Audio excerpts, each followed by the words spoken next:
నీ బంగారు పాదాలకు వందనాలు స్తోత్రాలు చెల్లిస్తున్నాను తండ్రి.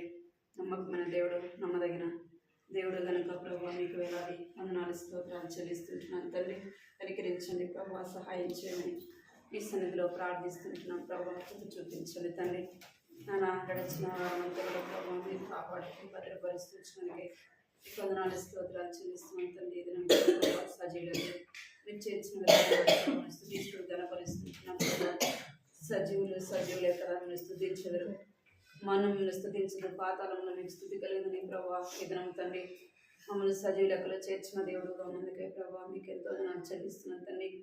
మా ఎడల అనుదినము ప్రభావం తండ్రి దయ చెబుతూ ప్రభావ, ప్రేమ చెబుతూ ప్రభావం తండ్రి నీ యొక్క దయ కనికరం మా ఎడలు చెబుతున్నందుకే మీకు వేలాది వందనాలు స్తోత్రాలు చెల్లిస్తుంటున్నాను తండ్రి. మీరు స్థుతిస్తూ ఆరాధిస్తూ గణపరుస్తుంటున్నాం ప్రభావ. నాయన ఇద్దరము స్త్రీల కూడికలో ప్రభావం తండ్రి మీరు జ్ఞాపకం చేసుకునే సన్నిధిలో ప్రార్థిస్తున్నాను తండ్రి. దేవా దుర్గాయనను బట్టి అక్కను బట్టి మీకు వందనాలు చెల్లిస్తున్నాను తండ్రి. దేవా బిడ్డల కుటుంబాలు మీరు చేసిన మేలును బట్టి నేను స్థుతిస్తూ కనపరుస్తుంటున్నాను తండ్రి. దేవా కుటుంబం వెళ్ళ మీరు ఎంతగానో ప్రభావ మీ ప్రేమ, మీ దయ, మీ జాలి, మీ కనికరం చూపిస్తూ కుటుంబాన్ని ఆదరిస్తూ ధైర్యపరుస్తూ బలపరుస్తూ ప్రభావం తండ్రి. దేవా అనుదినము ప్రభావ మీ యొక్క కృపలో మీరు నడిపిస్తున్న విధానం బట్టి కూడా మీకు వందనాలు చెల్లిస్తుంటున్నాను తండ్రి. వారు మీరు ప్రేమించి నాన్న వారిని రక్షించి మీ యొక్క స్వకీయ సొత్తుగాను ప్రభావ, స్వకీయ సాంపాద్యముగాను ప్రభావ మీరు ఏర్పరచుకున్న విధానాన్ని బట్టి మీకు ఎంతో వందనాలు చెల్లిస్తున్నాను తండ్రి. దేవా యొక్క దినము ప్రభావ కుటుంబంలో జరిగే స్త్రీల కూడిక నాయన మీరు జ్ఞాపకం చేసుకుని సన్నిధిలో ప్రార్థిస్తున్నాను తండ్రి. సహాయించండి, వచ్చిన వారిని బట్టి వందనాలు స్తోత్రాలు చెల్లిస్తుంటున్నాను తండ్రి. దేవా ఇంకను రావాల్సిన వారిని దేవా నడిపించమని ప్రార్థిస్తుంటున్నాం ప్రభా. కృప చూపించండి తండ్రి. మీరే సహాయం చేయమని సన్నిధిలో ప్రార్థిస్తున్నాం ప్రభా. కృప చూపించండి. నానా పాటల ద్వారా మీరు స్తుతించి గణపరచుకొరకై ప్రభావ మీరు సిద్ధపరచమని ప్రార్థిస్తుంటున్నాను తండ్రి. కనికరించండి. స్త్రీల కొడుకులో మీరు సహాయం చేయమని మీ సన్నిధిలో ప్రార్థిస్తున్నాం ప్రభా. కృప చూపించండి. పాడే పాటల్లో మీరు తోడుగుండండి తండ్రి. వాక్యం ద్వారా కూడా మీరు మాట్లాడమని మీ సన్నిధిలో ప్రార్థిస్తుంటున్నాం ప్రభా. కనికరించండి తండ్రి. కృప చూపించండి. మాట్లాడబడు నువ్వే గనుక ప్రభా. నిలబడుతున్న అవసరాలు నన్ను జ్ఞాపకం చేసుకోండి ప్రభా. నా మటుకు నేను బలహీనరాన్ని చేతగానే పెట్టేదాన్ని ప్రభా. నీ సన్నిధిలో నిలబడటానికి, ఈ ప్రజల మధ్య నిలబడటానికి ప్రభా నాలో ఎటువంటి యోగ్యత అర్హత లేదని ఒప్పుకుంటున్నాను ప్రభా. నేను దయతో నన్ను జ్ఞాపకం చేసుకోమని సన్నిధిలో ప్రార్థిస్తున్నాను తండ్రి. కృప చూపించండి. బలహీనరాలను ఒప్పుకుంటున్నాను ప్రభా. నీ చేతులు నన్ను బలపరచమని ప్రార్థిస్తున్నాను తండ్రి. దేవా సహాయించండి. కొరతలేని ఆత్మతో నింపమని ప్రార్థిస్తున్నాను తండ్రి. దేవా కృప చూపించండి. ఆత్మ చెప్పు సంగతులు చెవి గలవాడు వినుడు కాకనే సెలవిచ్చాను తండ్రి. ఆత్మ ద్వారా మీరు మాట్లాడుతున్నప్పుడు ప్రభా నా తండ్రి మా యొక్క ఆత్మీయ స్థితిగతిని ఎరిగి ప్రభా మాకు ఏది అవసరమో ప్రభా మాటల ద్వారా మీరు మాట్లాడమని ప్రార్థిస్తున్నాను తండ్రి. మీ వాక్యము జీవము కలిగినది కనుక మీ యొక్క మాటల చేత జీవింపచేయమని ప్రార్థిస్తున్నాను తండ్రి. మాటల చేత ఊరడింపచేయమని ప్రార్థిస్తున్నాను తండ్రి. మాటల చేత మమ్మల్ని పురుకులకు దయచేయమని సన్నిధిలో ప్రార్థిస్తున్నాం ప్రభా. కృప చూపించండి తండ్రి. మీరు వాక్యమైన దేవుడు కనుక నేను నీ వాక్యం ద్వారా మాట్లాడమని ప్రార్థిస్తున్నాను తండ్రి. నీ వాక్యం నన్ను బ్రతికించను, అది బాధలో నెమ్మది కలిగించిన నీ వాక్యం రాబడినట్టుగా తండ్రి. నీ వాక్యం ద్వారానే బతికించే దేవుడు, నీ వాక్యం ద్వారానే నెమ్మది కలిగించే దేవుడు, నీ వాక్యం ద్వారానే మమ్మల్ని వెలిగింపచేసే దేవుడు కనుక ప్రభా నీ సన్నిధిలో ప్రార్థిస్తున్నాను తండ్రి. సహాయించండి. ఈ సమయం ప్రభా నా తండ్రి ఎంతో ఆశీర్వాదకరంగా దీవెనకరంగా చేయమని ప్రార్థిస్తున్నాను తండ్రి. దేవా కృప చూపించిన ఎక్కడ కూడా నా సొంత మాటలు, నా సొంత తలంపుల ఆలోచనలు ఎక్కడ కూడా ప్రభా నా తండ్రి దేవా రాకుండా సహాయం చేయమని ఈ సన్నిధిలో ప్రార్థిస్తున్నాను తండ్రి. నన్ను ప్రభా కాలించండి, నీ ఆత్మతో నింపండి దేవా. నీ నోటి వరకు నన్ను వాడుకోమని ప్రార్థిస్తున్నాను తండ్రి. కృప చూపించండి. ఈ సమయాన్ని మీ చేతులకు అప్పగించుకుంటూ, చిన్న బిడ్డలు కూడా మీ చేతులకు అప్పగించుకుంటూ దేవా రావాల్సిన నడిపించమని యేసుక్రీస్తు నామములో స్తుతించి ప్రార్థించి అడిగి వేడుకుంటున్నాను తండ్రి. ఆమేన్.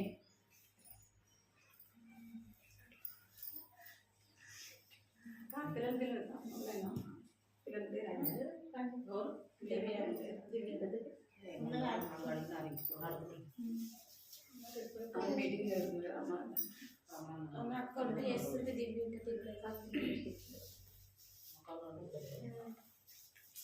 మీటింగ్ జరుగుతుంది కదా వస్తే అమ్మాయి తినబోతే అమ్మాయి వచ్చి అక్క వంట చేస్తుంది కూడా వస్తుంది.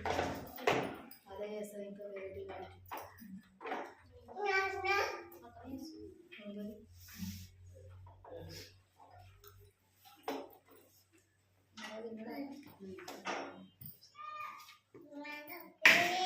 పాట సంఖ్య 215 పాటలు పాడుకుందాము. వాటి సంఖ్య 215.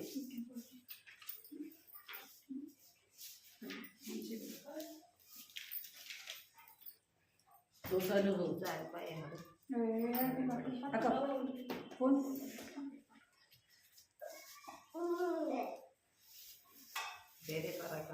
భక్తులారా స్మరించెదము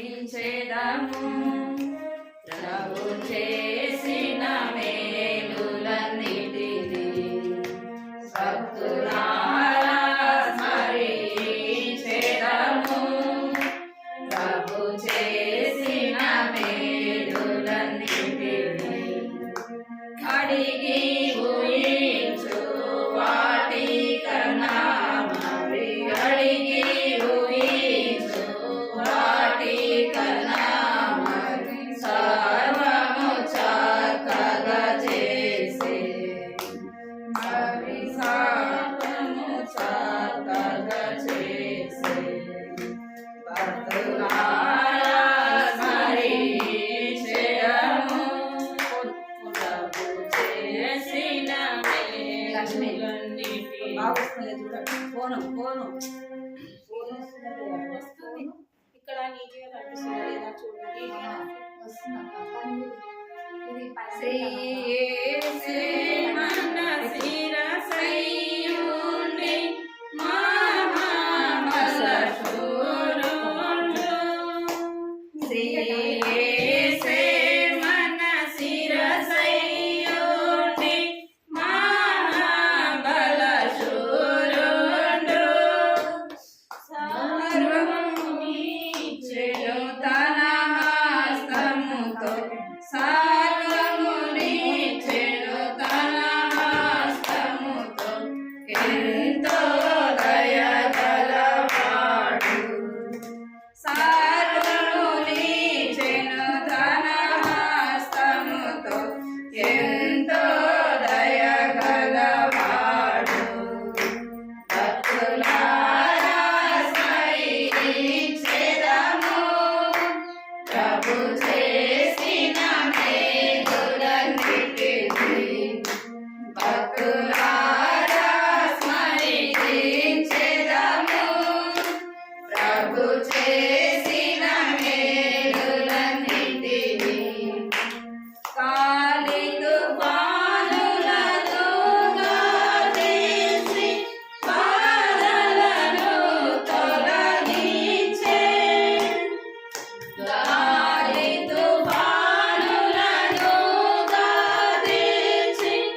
నిట్టిని భక్తులారా స్మరించెదము ప్రభు చేసిన మేలులన్నిటిని భక్తులారా స్మరించెదము ప్రభు చేసిన మేలులన్నిటిని ఈ భువియందు జీవించు కాలం బ్రతికెదము ప్రభు కొరకే ఈ భువియందు జీవించు కాలం బ్రతికెదము ప్రభు కొరకే మనమాయనగా పెంచుకొనేదము మనమాయనగా పెంచుకొనేదము ఆయన ఆశ్రయమదియే మనమాయనగా పెంచుకొనేదము ఆయన ఆశ్రయమదియే భక్తులారా స్మరించెదము ప్రభు చేసిన మేలులన్నిటిని భక్తులారా స్మరించెదము ప్రభు చేసిన మేలులన్నిటిని కొంచెమే కాలమే మిగిలి ఉన్నది ప్రభువును సాధించుటకై కొంచెము కాలమే మిగిలి ఉన్నది ప్రభువును సాధించుటకై కనుక మనము నడుచుకొనేదము కనుక మనము నడుచుకొనేదము ప్రభు మార్గములయందు కనుక మనము నడుచుకొనేదము ప్రభు మార్గములయందు భక్తులారా స్మరించెదము ప్రభు చేసిన మేలులన్నిటిని భక్తులారా స్మరించెదము ప్రభు చేసిన మేలులన్నిటిని అడిగి ఊహించు వాడి కన్నా మరి అడిగి ఊహించు వాడి కన్నా మరి సర్వము చక్కగా చేసే అడిగి ఊహించు వాడి కన్నా మరి సర్వము చక్కగా చేసే భక్తులారా స్మరించెదము ప్రభు చేసిన మేలులన్నిటిని భక్తులారా స్మరించెదము ప్రభు చేసిన మేలులన్నిటిని సంఖ్య 544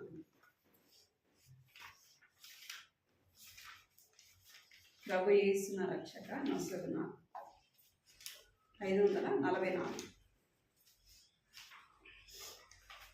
ప్రభు యేసున రక్షక నొసగు కన్నులు నాకు నిరతమునే నిన్ను చూడ ప్రభు యేసున రక్షక నొసగు కన్నులు నాకు నిరతమునే నిన్ను చూడ అల్ఫయు నీవే ఒమేగయు నీవే అల్ఫయు నీవే ఒమేగయు నీవే ప్రభు యేసు నా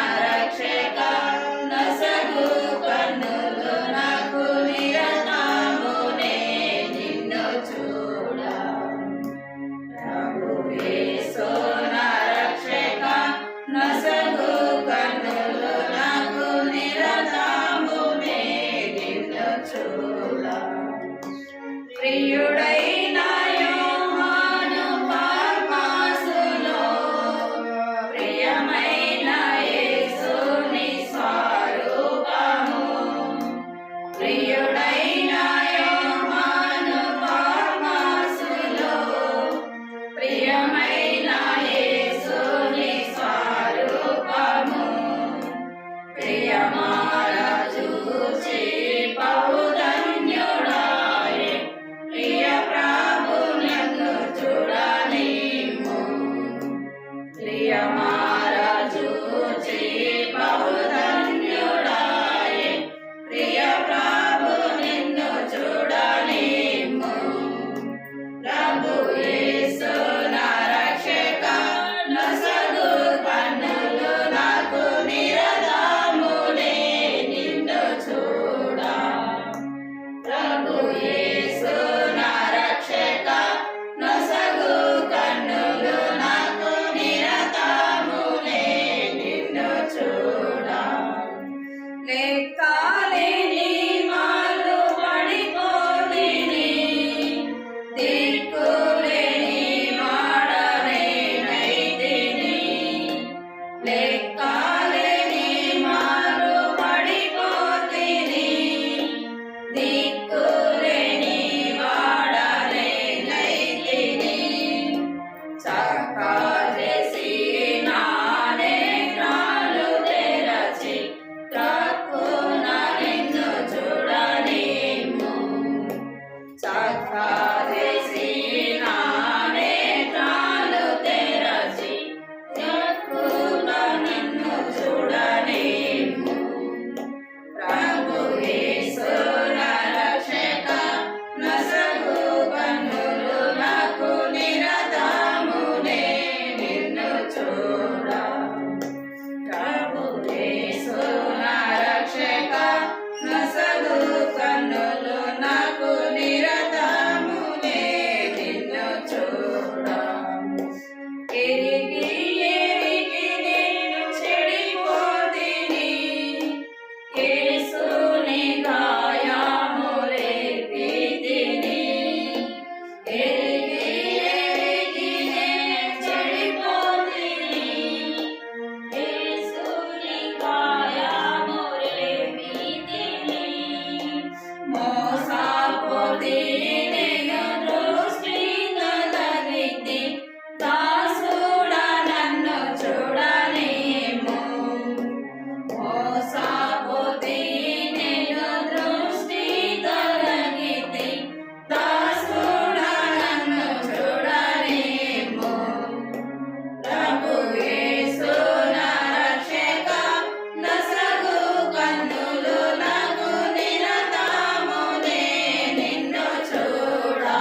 ప్రభు యేసు నా రక్షక నసగు కన్నులు నాకు నిరతములే నిన్ను చూడ లోకాభోగాలపై నా నేత్రాలు సోకాగుండునట్లు కృప చూపుము లోకాభోగాలపై నా నేత్రాలు సోకాగుండునట్లు కృప చూపుము నీ మహిమ దివ్య స్వరూపమును నిండారా నన్ను చూడలేము నీ మహిమ దివ్య స్వరూపమును నిండారా నన్ను చూడలేము ప్రభు యేసు నా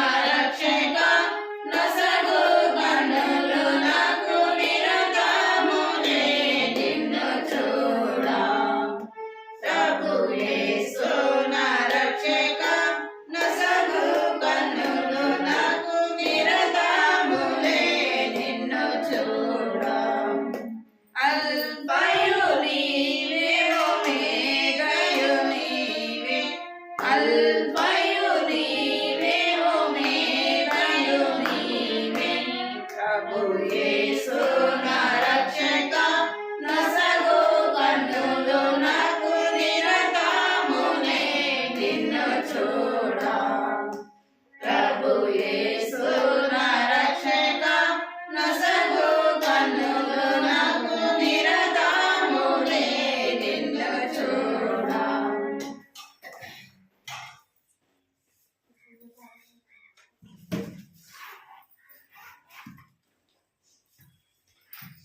లక్ష్మక్కలే వెనక్కి చూస్తారు లక్ష్మక్క కూడా అట్లనే చేస్తుంది వెనక్కి చూస్తారు తెలియదు తాకినాక అయ్యే తాకినాదంటే ప్రార్థన చేస్తున్నాను వాక్యం కొరకు.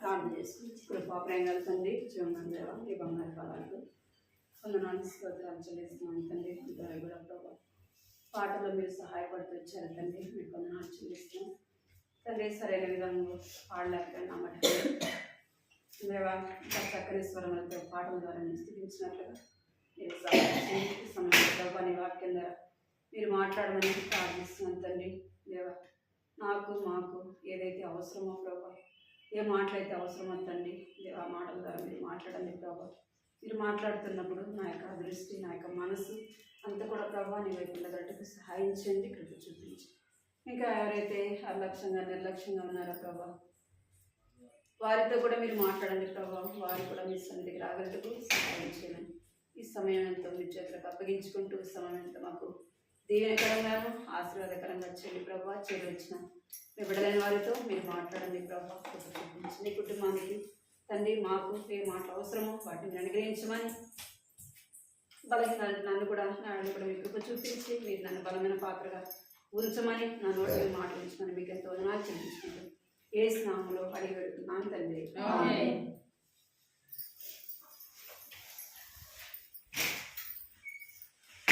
పదాకండి ఇద్దరు పని 12 గంటల దాకా అదే తొందరగా అయిందక్క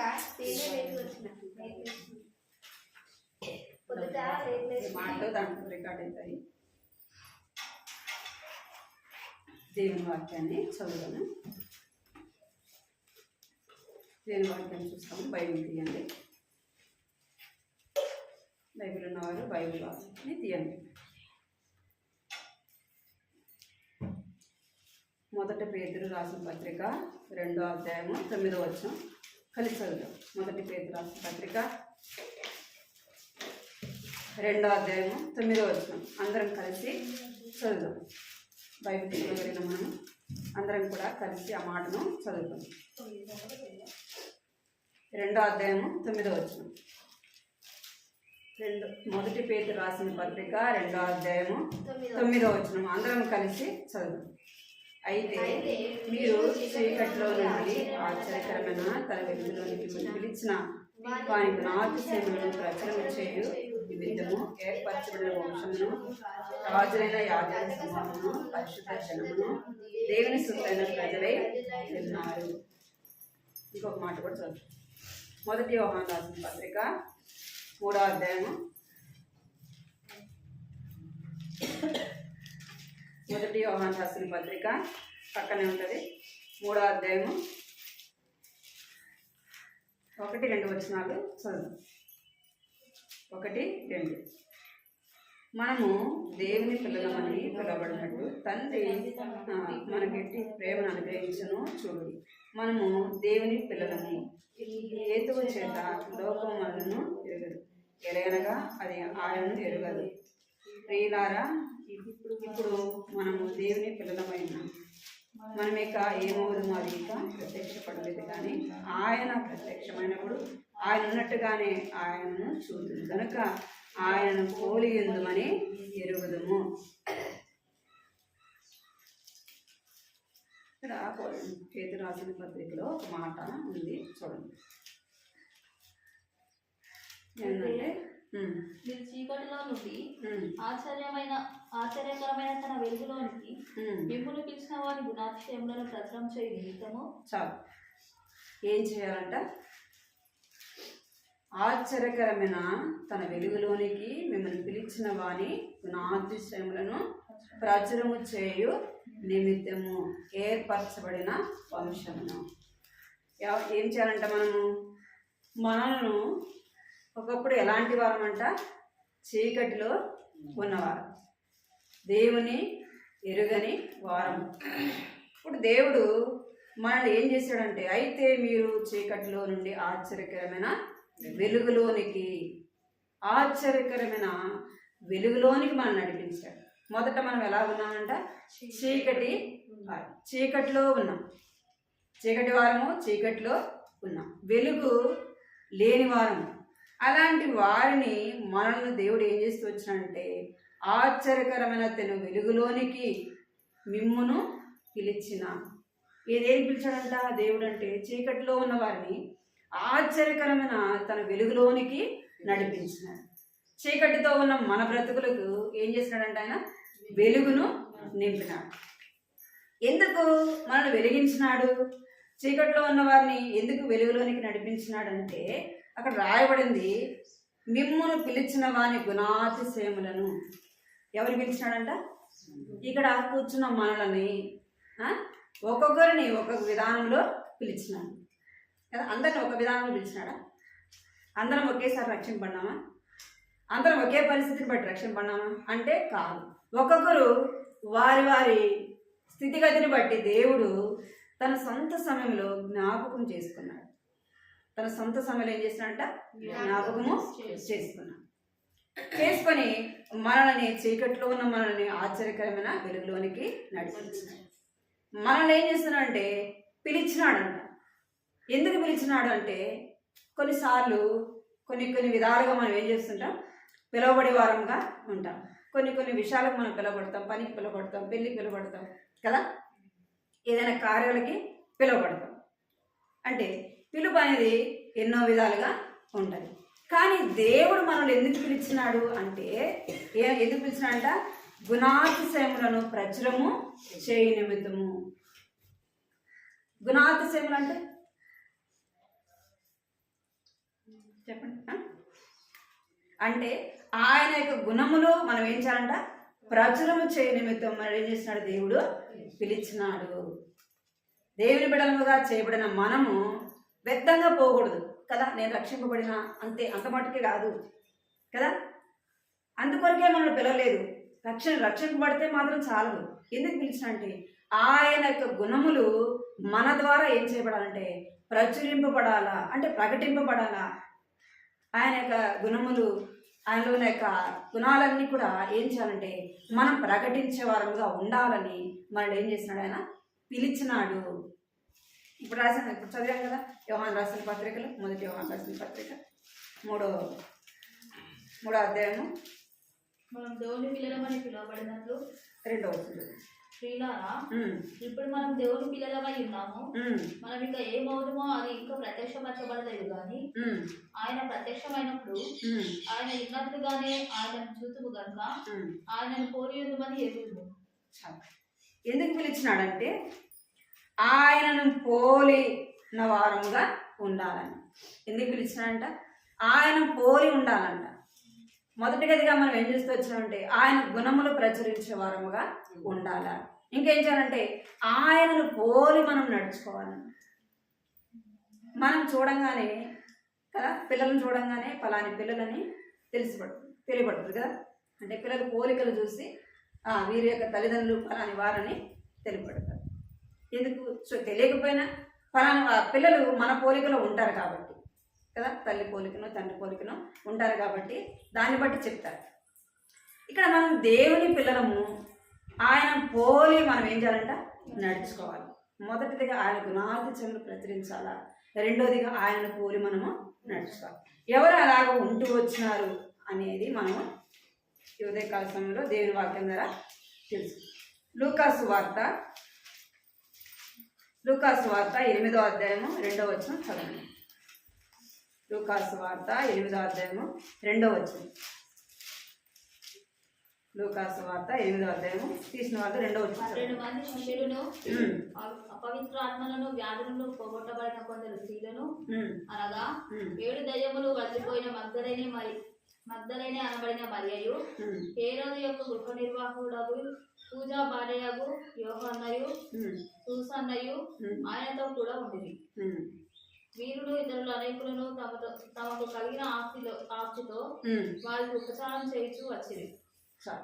ఇక్కడ ఒక స్త్రీ పేరు, ఆమె పేరైతే ఇక్కడ ఉంది కదా, 2వ వచనం. మగ్దలేని మరియా. ఆమె పేరు ఏం పేరంట? మగ్దలేని మరియా. మరియలు ఉండాలి, 2-3 దాకా ఉండాలి పేరు.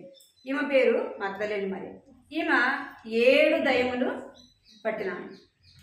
ఎన్ని దయ్యాలంట? 7 ఒక దయ్యం పడితేనే వారిని మనం ఏం చేయలేం, ఆపలేదు.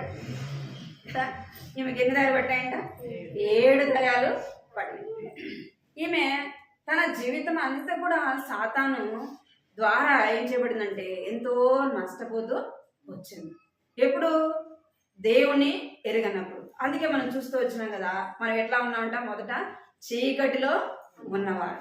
ఈమె జీవితం కూడా ఎలా ఉంటూ వచ్చిందంటే చీకటిలో ఉంటూ వచ్చింది. 7 దయ్యముల చేత ఆమె ఏం చేయబడుతూ వచ్చిందంటే ఎంతో వేదన, బాధ అనుభవించుంటుంది కదా. ఒక దయ్యం పడితేనే వారి బాధ మనం చెప్పడానికి వీలు కాదు. అలాంటిది 7 దయ్యములు పడితే ఆమె ఎంత బాధ, వేదన అనుభవించుంటుంది కదా. ఒక దయ్యం నిలగొట్టడమే అసాధ్యం మనకి. మరి 7 దయ్యములు ఆ పట్టినామ ఏం చేయబడుతూ వచ్చిందంటే యేసు ప్రభు దగ్గరికి వచ్చినప్పుడు ఏం చేయబడాయంట? ఆ 7 దయ్యాలు కూడా వెళ్ళగొట్టబడుతూ వచ్చినాయి. 7 దయ్యాలు కూడా వెళ్ళగొట్టబడుతూ వచ్చినాయి.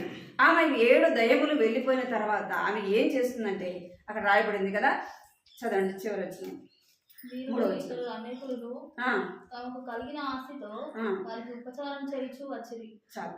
ఏం చేస్తూ వచ్చిందంటే అక్కడ ఎంతో మంది స్త్రీలు ఉన్నారు. వారితో ఈమె కూడా చేరి ఏం చేస్తుందంటే ఉపచారము చేస్తా ఉన్నారు. ఉపచారము చేసే స్త్రీగా అంటే ధన్యతలోనికి ఆమె నడిపించబడుతూ వచ్చింది.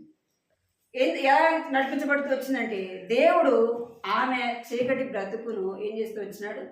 వెలుగుగా, తన ఆశ్చర్యకరమైన వెలుగులోనికి ఆమెను నడిపించినాడు. ఎందుకంటే ఆమె ద్వారా దేవుడు తన గుణాతిశయములు ప్రచురము చేయుట కొరకు ఆమెను ఏం చేస్తూ వచ్చినాడు? ఏర్పరచుకుంటూ వచ్చింది. ఆమె ఏం చేయబడుతూ వచ్చిందంటే తన జీవితం మార్చబడిన తర్వాత తను ఏం చేయాలి? ఒకప్పుడు ఎవరికి దాసురాలుగా ఉంది అంటే చీకటికి దాసురాలుగా ఉంది, చీకటిలో ఉంది. ఇప్పుడు ఆమె వెలుగులోనికి వచ్చింది. ఆశ్చర్యకరమైన వెలుగులోనికి దేవుడు ఆమెని పిలిచినాడు. ఇప్పుడు ఆమె పని ఏంది అంటే దేవుని పని చేసేదిగా ఉండాలి. ఆయనకు గుణాతిశయములు ప్రచురించే స్త్రీగా ఉండాలి. ఆమె అలాగనే చేస్తుంది. ఇక్కడ ఏం చేస్తుందంటే వారితో ఇతరులు అనేకులు తమకు కలిగిన ఆస్తితో వారికి ఉపచారము చేసి వచ్చింది. ఇక్కడ ఏం చేస్తుందంటే ఉపచారం చేసే స్త్రీగా తన యొక్క జీవితము మార్చబడుతూ వచ్చింది. అంటే ఆయనకు ఉపచారం చేసే స్త్రీగా చూస్తాం. మార్కు సువార్త చూడండి 16వ అధ్యాయం. మార్కు సువార్త 16వ అధ్యాయం 9వ వచనం. ఆదివారం తెల్లవారినప్పుడు యేసు లేచి తాను 7 దయ్యములను వెళ్ళగొట్టిన మగ్దలేనే మరియకు మొదట కనబడెను. చాలు, మళ్ళీ చదువు. ఇక్కడ మళ్ళా చదువు, మళ్ళీ మాట చదువు. ఇక్కడ ఆదివారము తెల్లవారినప్పుడు యేసు లేచినని తాను, ఇక్కడ యేసు ప్రభు వారితో కలిసి ఉన్నప్పుడు ఏం చెప్తూ వచ్చినాడు? నేను సిలువ వేయబడతాను, 3వ దినాన లేస్తాను అని చెప్తూ వచ్చినాడు. యేసు శిష్యులు చెప్తూ వచ్చినాడు. వారితో పాటు స్త్రీలు కూడా ఏం చేస్తూ వచ్చారంటే యేసు ప్రభును వెంబడించిన వారుగా ఉన్నారు. వారిలో ఈ మగ్దలేని మరియ కూడా ఉంది. ఆదివారము తెల్లవారినప్పుడు ఆమె ఏం చేస్తుందంటే సమాధి దగ్గరికి వెళ్ళింది. సమాధి దగ్గరికి స్త్రీలు వెళ్తారా? వెళ్తారా? ఇప్పుడు వెళ్తున్నారు కానీ అది వరకు వెళ్ళేవాళ్ళు కాదు. వెళ్ళేవాళ్ళ చిన్నతనంలో ఎవరైనా చనిపోతే స్త్రీలు ఎక్కడ ఉండేవాళ్ళంటే అక్కడ ఇంటి దగ్గర మాత్రమే చూసి ఏడ్చేవాళ్ళు, కానీ తర్వాత వెళ్ళేవాళ్ళు కాదు. ఇప్పుడైతే వెళ్తున్నారు కదా. ఇక్కడ ఏం చేస్తుందంటే తెల్లవారంగానే ఎక్కడికి వెళ్తుంది అంటే సమాధి దగ్గరికి వెళ్తుంది. ఎందుకు వెళ్తుందంటే యేసు చెప్పినాడు కదా 3వ దినం లేస్తానని. ఆయన లేచినాడేమో చూద్దామని ఆమె ఏం చేస్తూ వచ్చింది? వెళ్తూ వచ్చింది. చదువు కింద వచ్చింది. ఆయనతో ఉండి దుఃఖపడి ఏడ్చుచుండగా ఆమె వెళ్ళి ఆ సంగతి వారికి తెలియజేసాం గాని ఆయన బ్రతికి ఉన్నాడనియు ఆయనకు కనబడననియు వారు విని నమ్మకపోయింది. ఇక్కడ ఏమి ఏం చేస్తుందంటే తెల్లవారంగానే ఆడికి వెళ్ళింది. ఆయన లేచినాడని చూడడానికి వెళ్తూ వచ్చిందనమాట. వెళ్ళినప్పుడు ఆమె ఏం చేస్తుందంటే ఆయన ఉండిన వాటి దుఃఖపడి ఏడ్చి ఆమె వెళ్ళి ఆ సంగతి వారికి తెలియచేసాను. ఆయన బ్రతికున్నాడని ఆమెకు కనబడనని వారు నమ్మకపోయి. ఏం చేయలేదంట? నమ్మకపోయి. చూడండి యోహాను సువార్త మాట. యోహాను సువార్త 20వ అధ్యాయం 15 వచ్చింది చూడండి.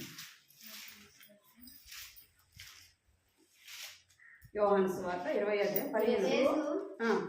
అమ్మా ఎందుకు ఏడ్చుచున్నావు, ఎవరిని వెతుకుచున్నావు అని ఆమెను అడగగా ఆమె ఆయన తోటమాలి అనుకొని, అయ్యా నీవు ఆయనను మోసుకొని పోయిన ఎడల ఆయనను ఎక్కడ ఉంచుతావో నాతో చెప్పుము, నేను ఆయనను ఎత్తుకొని పోదునని చెప్పాను.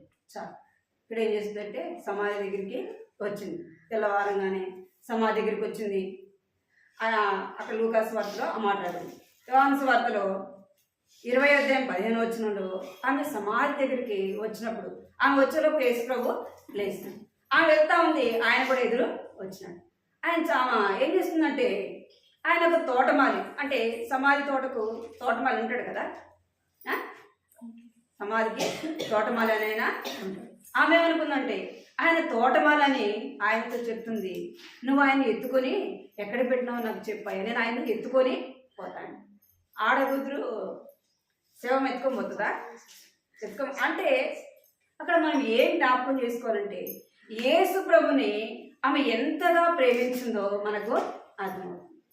అంటే ఆమె దేవుని నమ్మిన తర్వాత, ఆమె జీవితం వెలిగించబడిన తర్వాత, అక్కడ లూకా సువార్తలో రాబడింది, ఆమె వెళ్ళి యేసు ప్రభు శిష్యులకు అందరికి కూడా చెప్తా ఉంది, ఆయన లేచి ఉన్నాడు, ఆయన చెప్పినట్టు ఆయన ఏం చేస్తున్నాడు, లేచి ఉన్నాడు అని ఆమె చెప్తాను. ఇక్కడైతే ఏం చెప్తుందంటే అయ్యా నువ్వు తోటమని అనుకోని ఆయన్ని, అయ్యా ఆయన ఎక్కడ ఉంచినావో చెప్పు, నేను ఆయన్ని ఎత్తుకొని పోతా, నేను మోసుకొని పోతా అంటావు. అంటే ఆయన ఎంతగా యేసు ప్రభుని ఆమె ప్రేమించిందో మనకు అర్థం. అంటే దేవుని పట్ల ఆమెకున్న ఆశ, ఆమెకున్న ఆసక్తి మనకుందా? చీకటి పడితే మన ఊర్లో మీటింగ్ జరుగుతుంటే కూడా చీకటి పడింది కదా అక్క, నేను ఒక్కదాన్ని ఎట్లా రావాలా? మనం ఏమంటాం? చీకటి పడింది కదా అక్క అంటే మన ఊర్లో జరుగుతున్నా కూడా మీటింగ్లు, మన ఇళ్ళ మధ్య మన ఊర్లో జరుగుతున్నా కూడా ఏం చెప్తాం మనం? చీకటి పడింది కదా అక్క, ఇప్పుడు నేను ఒక్కదాన్ని ఎట్లా రావాలి, నేను పిల్లల్ని తీసుకొని ఎట్లా రావాలి? మనం ఎన్నో సాగులు చెప్తాం. ఎందుకు చెప్తామంటే దేవుని పట్ల మనకి ఏం లేదు, ఆశ లేదు. ఏం లేదు? ఆశ లేదు. దేవుని పట్ల మనకి ఏం లేదంటే ప్రేమ లేదు. అందుకే మనం ఏం చెప్తామంటే ఎన్నో సాకులు చెప్తాం. మనం పోవడానికి మనసు లేనప్పుడు సాకులు ఎన్నో వస్తాయి కదా. మనం వాటి కోసం పుంజుకొని ఉంటాం. ఏ సాకు చెప్దాం, ఎవరి మీద చెప్దాం, పిల్లల మీద చెప్దామా, భర్త మీద చెప్దామా, ఇంకదా మన మీద చెప్పుకుందామా అని వాటిని మనం వెతుక్కుంటా ఉంటాం. నిజముగా నువ్వు దేవుని పట్ల ప్రేమ ఉంటే, నిజముగా నువ్వు దేవుని పట్ల ఆసక్తి ఉంటే నీకు పని అడ్డురాదు కదా, భర్త అడ్డురాడు, పిల్లలు అడ్డురారు. నిజముగా నువ్వు దేవుని ప్రేమించిన దానివైతే, దేవునింటికి రావాలనుకుంటే ఏం చేస్తాం? పని ఉంది, దేవుని మందిరం ఉంది, ఏం చేస్తాం? పని పోగొట్టుకుంటాం, దేవుని మందిరాన్ని పోగొట్టుకుంటాం. పని అన్నా పోగొట్టుకోవాలా, దేవుని మందిరం అన్నా పోగొట్టుకోవాలి. లేదు పని కావాలా, దేవుని మందిరం కావాలంటే ఏం చేస్తాం? నాటుకు పోవాలా, ఏం చేస్తాం? నాటు. ఇప్పుడు మిరపకాయలు కోస్తున్నారు కదా, ఇప్పుడు మిరపకాయ కోత పోవాలి, ఏం చేయాలి? పని ఉందని మిరపకాయ కోత ఆపుదామా, ఆపేద్దామా? మరి ఇంట్లో పని చేస్తే ఏం రాదు, మరి పనికి వెళ్తే 300-400 కూలి వస్తుంది కదా. మరి 2 కావాలంటే ఏం చేయాలి? పెందలాడే లేచి ఏం చేయాలా? పని చేయాలి, సమయానికి పనికి వెళ్ళాలి. అప్పుడు ఏమవుతాయి? 2 పనులు జరుగుతాయి. ఇట ఇంట్లో పని అవుతుంది, మరి రెండోది పనికి కూడా వెళ్తాను. మరి నిర్లక్ష్యంగా ఉండి నేను పనికి పోవాలని నిర్లక్ష్యంగా లేస్తే అటు నీకు ఇంట్లో పని కాదు, అటు బయట పనికి కూడా పోలేదు. అంటే అర్థం చేసుకోవాల్సింది అంటే నిజముగా మనం దేవుని ప్రేమిస్తే ఏం చేస్తాం? సమయానికి పని ముగించుకొని ఏం చేస్తాం? సమయానికి కూడా దేవుని ఇంటికి వెళ్తాం. నీ పని నీకు ఎంత ప్రాముఖ్యమో దేవుని ఇల్లు కూడా నీకు అంత ప్రాముఖ్యమైనది. నీ పని కంటే కూడా ప్రాముఖ్యమైనది ఏంటంటే దేవుని సన్నిధి, దేవుని ఇల్లు. ఇక్కడ ఈ మర్దలేని మరియా తన జీవితంలో చేసిన, దేవుడు తన జీవితంలో చేసిన మేలు తను ఏం చేసింది? మర్చిపోలేదు కదా. 7 దయ్యముల చేత ఆమె ఎంత బాధపడిందో, ఎంత వేదన అనుభవించిందో. అలాంటిది ఆమె 7 దయ్యములు వెళ్ళిపోయిన తర్వాత ఏం చేస్తుందంటే దేవునికి పరిచయం చేసేదిగా చూస్తాం, ఒక పరిచారకురాలుగా పని చేస్తాం. ఇంకేం చేస్తుందంటే పెందలాడే ఆయన సమాధి దగ్గరికి వెళ్ళి ఆయన వెతుకుతా ఉంది. ఇంకేం చేస్తుందంటే ఆయన ఎవరో ఎత్తుకుని పోయినారేమో, అయ్యా నువ్వు చెప్పయ్యా, నువ్వు తోటమాలి ఆయన ఎక్కడ పెట్టినావో చెప్పు, నేను ఎత్తుకొని మోసుకొని పోతా అని చెప్తావు. మనం అలాంటి ఆసక్తి మనకుందా? ఉందా? లేదు. మరి ఈ పండగలో దేవుడు మనల్ని ప్రేమించి ఏం చేసినాడు చెప్పండి? మనలో మనం కలిగి ఉండలేకపోయినా నర్సపూర్లో 3 దినాలు ఉపవాస ప్రార్థన జరిగింది. అంటే అసలు ఈ వారం ఎట్ట గడిచిపోయిందో కూడా తెలియదు. రోజంతా కూడా ఎట్ట ఆరంభించబడిందో ఎట్ట ముగించబడిందో కూడా నా మటుకు నాకైతే అసలు ఎట్ట గడిచిపోయినాయి. అసలుకి ఇంట్లో ఉంటే దాని గురించి, దీని గురించి, పిల్లల గురించి, కుటుంబాల గురించి ఎన్నో ఆలోచనలు. అదే దేవుని మందిరంలో ఉంటే, దేవుని మందిరం ఎంత ప్రశాంతత అసలుకి కదా, ఎంత నెమ్మది. అంటే దేవుని సన్నిధిని ప్రేమించే వారికి, దేవుని ప్రేమించే వారికి ఏముంటుంది? నెమ్మది ఉంటుంది. లోకం మీద దృష్టి అనేది ఉండదు. ఈమెం చేస్తుందంటే ఆయనను వెంబడించే స్త్రీగా మనము చూస్తాం. 2 కొరింథీ 11:28 వచ్చింది. 2 కొరింథీ 11:28 వచ్చింది. తీసుకున్నాను. ఇవియును గాక సంఘములన్నిటి గూర్చిన చింతయు కలదు. ఈ భారము దినదినమును నాకు కలుగుచున్నది. ఏమంట? పోస్టైనా పౌలు చెప్తున్నాడు, ఇవియు గాక సంఘములన్నిటిని గురించి చింతయు కలదు, ఈ భారము దినదినము నాకు కలుగుచున్నది. దేని విషయం ఇచ్చిందంట? ఇంట్లో అన్నం లేదు కదా, మా ఆయన పనికి పోలేదు, నేను పనికి పోలేదు, ఇవి మన ఆలోచన కదా. ఏం తినాలా, ఏం వేసుకోవాలా, ఎక్కడికి పోవాలా, ఎవరి విషయమే చింత? మన విషయమే చింత మనకు కదా, మన విషయమే చింత. ఇంక వేరే వాళ్ళని ఏది పట్టించుకో. మనం దేవుని ఇల్లు వద్దు, మనకు దేవుని మందిరం వద్దు, మీటింగ్లు వద్దు, ఏమొద్దు. ఏం దానికి చింత మనకి? మన కుటుంబం మీదనే చింత. ఇక్కడ పౌలు చెప్తున్నాడు, ఏమి చెప్తున్నాడంటే పౌలు కూడా, అపోస్తులైన పౌలు రక్షింపబడక మునుపు దేవుని బిడ్డలైన వారిని ఎంతో హింసించినవాడు, ఎంతగానో బాధ పెట్టినవాడు. అయితే ఆయన దేవుడిని నమ్మిన తర్వాత దేవుడు అపోస్తులైన పౌలుని దర్శించిన తర్వాత అపోస్తులైన పౌలు తను ఎంతగా దేవుని బిడ్డను శ్రమ పెడుతూ వచ్చాడో అంతకంటే కూడా తను దేవుని కొరకే ఏం చేస్తున్నాడంటే శ్రమలు అనుభవిస్తూ ఉన్నాడు. ఎన్నో కష్టాలు, ఎన్నో బాధలు అపోస్తులైన పౌలు తన జీవితంలో ఎదుర్కొంటూ వస్తాడు. అంత మాత్రమే కాదు, ఆయన పౌలు చెప్తున్నాడు, ఇవియుగాక దేని విషయమే చింత అంట, సంఘముల విషయమే చింత. ఈ వారము దినదినము ఏం కలుగుతుందంట, ఆయనకి దినదినము కలుగుతుందంట. దేని కొరకు చింతపడుతున్నాడంట అంటే సంఘము కొరకు చింతించేవాడుగా ఉన్నాడు. దేని కొరకు చింతిస్తున్నాడంటే మనమైతే మన కుటుంబాల కొరకు చింతించే వారముగా ఉన్నాడు. అంటే మన జీవితం ఒకప్పుడు దేవుని నమ్ముకున్న అప్పుడు ఉన్న జీవితానికంటే దేవుని నమ్మిన తర్వాత మన జీవితంలో ఏం కనపడాలా, మార్పు అనేది కనపడాలి. అప్పుడు దేవుని కొరకు దేవుడు తెలియదు కాబట్టి లోకం కొరకు జీవించాం, లోకం కొరకు ప్రయాసపడ్డాం, లోకం కొరకే జీవించినాం, లోక సంబంధమైన వాటి కొరకే మనం ప్రయాసపడుతూ వచ్చాం. ఇప్పుడు దేవుని నమ్మిన తర్వాత దేవుడు మనల్ని పిలిచిన తర్వాత ఏం చేయాలంట అంటే ఆయన గుణాతిశయములు ప్రచురము చేయ నిమిత్తము మనం ఏం కలిగి ఉండాలా, చింత భారము మనం కలిగి ఉండాలి.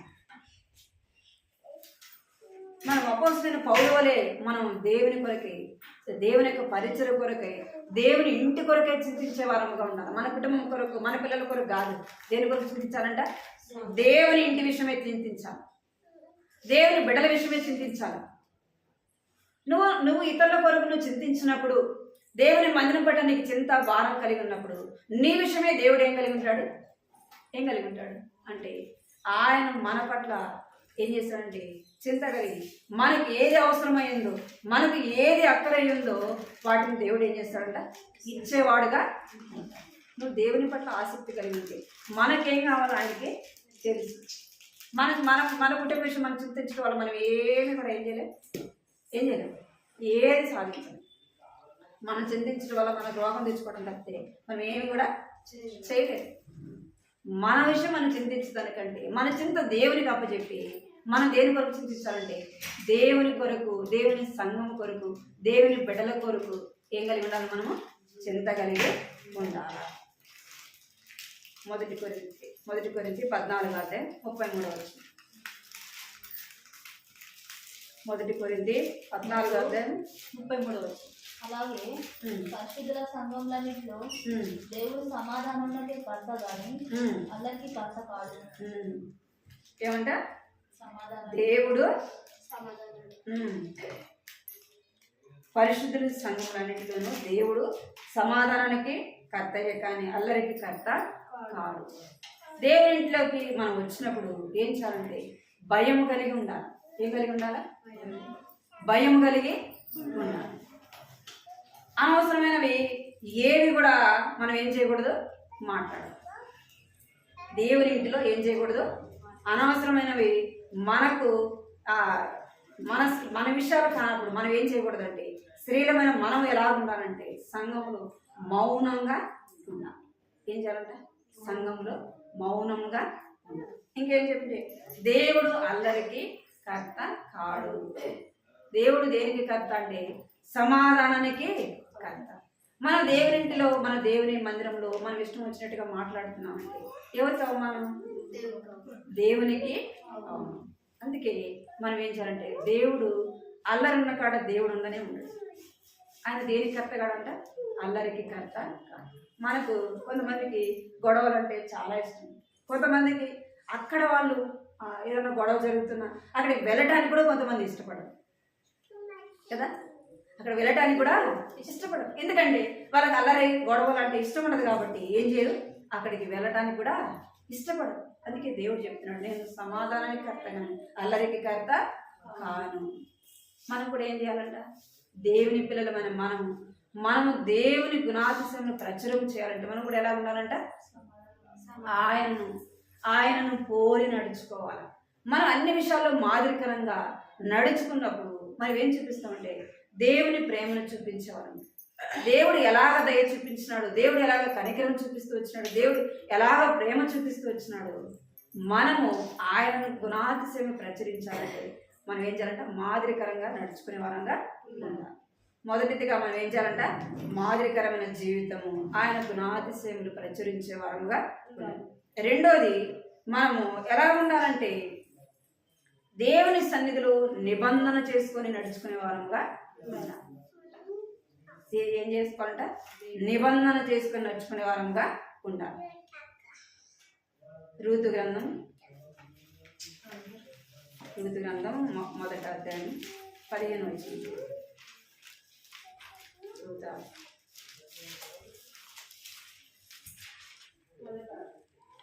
ఒకటో అధ్యాయము 15 వచ్చింది. చదవండి తీసుకున్నాడు. ఒకటో అధ్యాయము 15 వచ్చింది.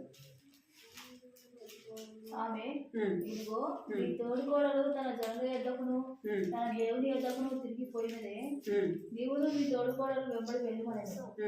అందుకు రూతు, నా వెంబడి రావద్దని నన్ను విడిచిపెట్టమని నన్ను బ్రతిమాలుకొనవద్దు, నువ్వు వెళ్ళి చోటికే నేను వచ్చేదను, నువ్వు నివసించే చోటనే నేను నివసించదను,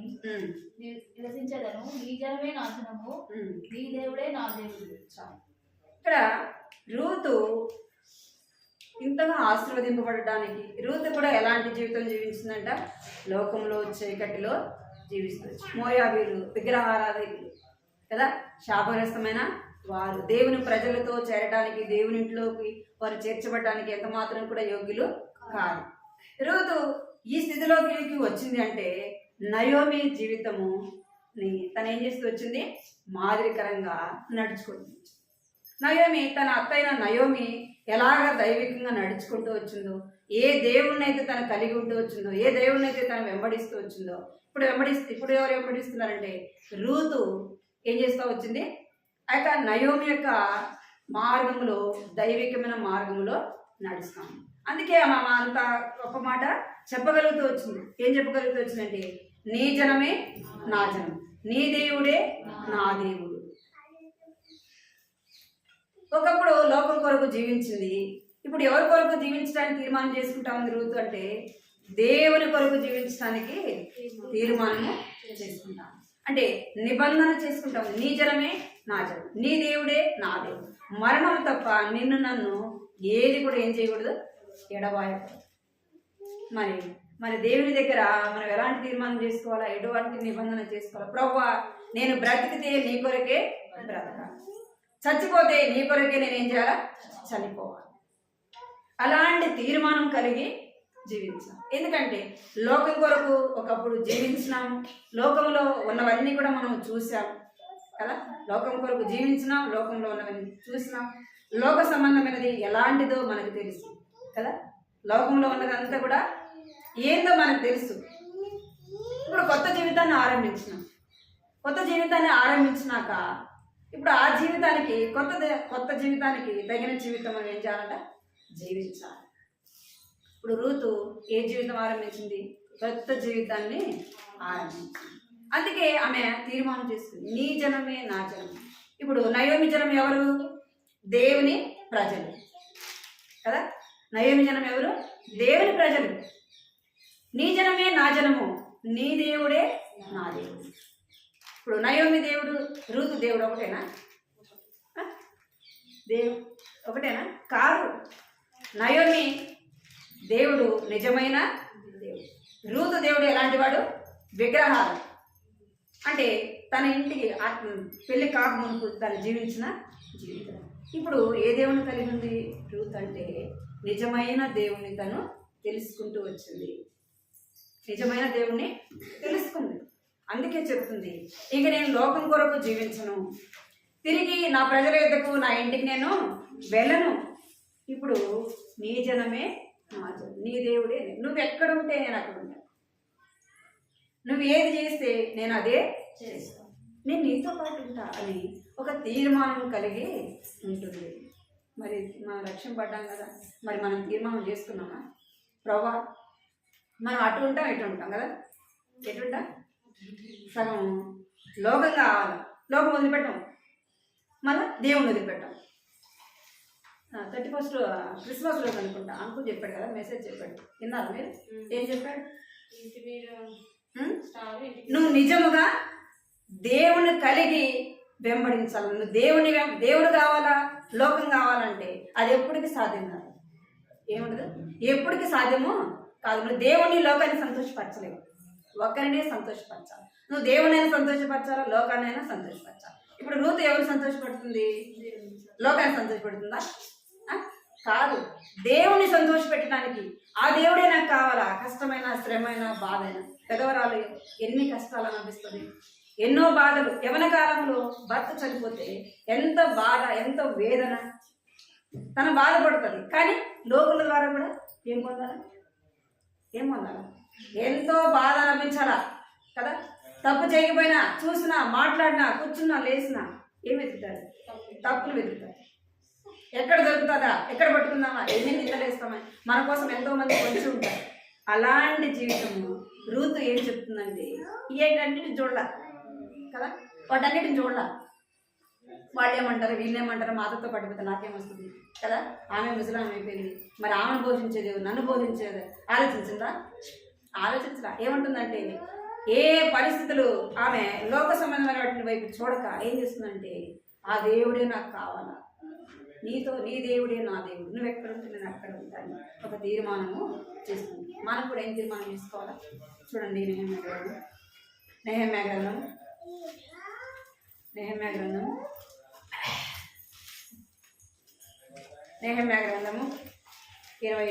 10వ అధ్యాయం 28వ వచనం చదవండి. నెహెమ్యా గ్రంథము 10వ అధ్యాయం 28వ వచనం తీసిన అయితే జనులలో మిగిలిన వారు అనగా దేవుని ధర్మశాస్త్రములకు విధేయులగినట్లు దేశపు జనులలో ఉండకుండా తమ్ముడు తాము ఏర్పరచుకునే యాజకులు, లేవీయులు, ద్వారపాలకులు, గాయకులు, నెతినీయులు అందరూ దేవుని దాసులైన మోషే ద్వారా నియమించబడిన దేవుని ధర్మశాస్త్రం అనుసరించి నడుచుకొనుచు మన ప్రభువైన యెహోవా నిబంధనలను కట్టడలను ఆచరించుమని శబదము పూని ప్రమాణం చేయుటకు కూడిరి. ఇక్కడ అందరూ కూడా ఏం చేస్తున్నారంటే, ఒక శబ్దాన్ని చేస్తున్నారు. ఏమని నిబంధన చేసుకుంటున్నారంటే, మనం అందరం కూడా ఏం చేయాలంట, ఆయన యొక్క ఆజ్ఞలు కట్టడలు అనుసరించి నడుచుకోవడానికి వాళ్ళు ఏం చేస్తారంటే, ఒక శబదము చేస్తారు, అంటే ఒక తీర్మానము చేస్తున్నారు. దేని కొరకు తీర్మానం చేస్తారంటే, మేము దేవుని కొరకే జీవిస్తాము, దేవుని యొక్క మార్గంలో మేము నడుస్తామని వాళ్ళు ఏం చేస్తారంటే నిబంధన చేసుకుంటాం. మనం ఏమంటాం, ప్రమాణము అంటాం కదా. వాళ్ళు ఏం చేస్తారంట, నిబంధన చేసుకుంటాం. ఇంకా ఇక్కడ 28వ వచనం నుంచి కూడా మనం చూస్తే ఎన్నో విధాలుగా వారు నిబంధన చేసుకునేవారుగా చూస్తాం. చివరి మాట చూడండి, 39వ వచనం. ఇశ్రాయేలీయులను లేవీయులను ధాన్యమును, కొత్త ద్రాక్షారసమును, నూనెను కూడా సేవ చేయు యాజకులను, ద్వారపాలకులను, గాయకులను వాటిని తీసుకొని ప్రతిష్ఠితములకు ఉపకరణములుండు మందిరపు గదులలో ఉంచవలను. మా దేవుని మందిరమును మేము విడిచిపెట్టము. ఏమని వాళ్ళు తీర్మానం చేసుకోవాలంటే, మా దేవుని మందిరం మేము విడిచిపెట్టము. మన తీర్మానం ఏమై ఉండాలా? కష్టం వచ్చినప్పుడు ఒక తీర్మానం అంది కదా, అన్ని బాగుంటే ఒక తీర్మానం అంది. అది మీరైనా నేనైనా నా కోసమే చెప్తుంది, మా కోసం చెప్తానని నేను అనుకోవద్దు. మనము మనుషుల యొక్క తీర్మానం ఎలాంటిది, బాగుంటేనేమో ఒకలాగా ఉంటాము, బాగలేకపోతేనేమో ఒకలాగా ఉంటాం. ఇక్కడ వాళ్ళు అలాగ లేరు. వాళ్ళు ఏం చెప్తారంటే, మా దేవుని మందిరం మేము విడిచిపెట్టము. కష్టం వచ్చింది, కొంతమంది అన్నీ బాగుంటే దేవుడు అవసరం లేదు, కొంతమందికి శ్రమ వచ్చినప్పుడు దేవుడు నాకేం చేస్తున్నాడు అని ఏం చేస్తారు, దేవుని విడిచిపెట్టేవారుగా ఉంటారు. ఇక్కడ వీళ్ళు చెప్తున్నారు, ఏమని చెప్తారు, అనేక విధాలుగా వారు తీర్మానం చేసుకుంటూ వస్తారు. లాస్ట్ వచ్చిన ఏం రాబడిందంటే, మా దేవుని మందిరం మేము విడిచిపెట్టము. ఎందుకంటే దేవుడు వారి పట్ల ఎన్నో అద్భుతాలు చేస్తూ వచ్చాడు. అందుకే వాళ్ళు ఎన్నో పరిస్థితులు కూడా వారు వెళ్తూ వచ్చినప్పుడు వారు చెప్తున్నారు, మేము మా దేవుని మందిరాన్ని విడిచిపెట్టము. ఎందుకు విడిచిపెట్టమంటే, ఆయన యొక్క గుణాతిశయములు ప్రచురము చేయటానికి వారు ఏం చేస్తున్నారంట? తీర్మానము చేసుకున్నారు. మరి నీవు నేను రక్షింపడిన మనము ఏం చేయాలంటే ఆయన యొక్క గుణాతిశయములు ప్రచురించే వారముగా ఉండాలి. దేవుని నమ్మిన బిడ్డను మనం ఏం చేయాలంటే ఆయన యొక్క గుణాతిశయములు ప్రచురం చేయవారముగా ఉండాలి. మూడోది చూస్తాము.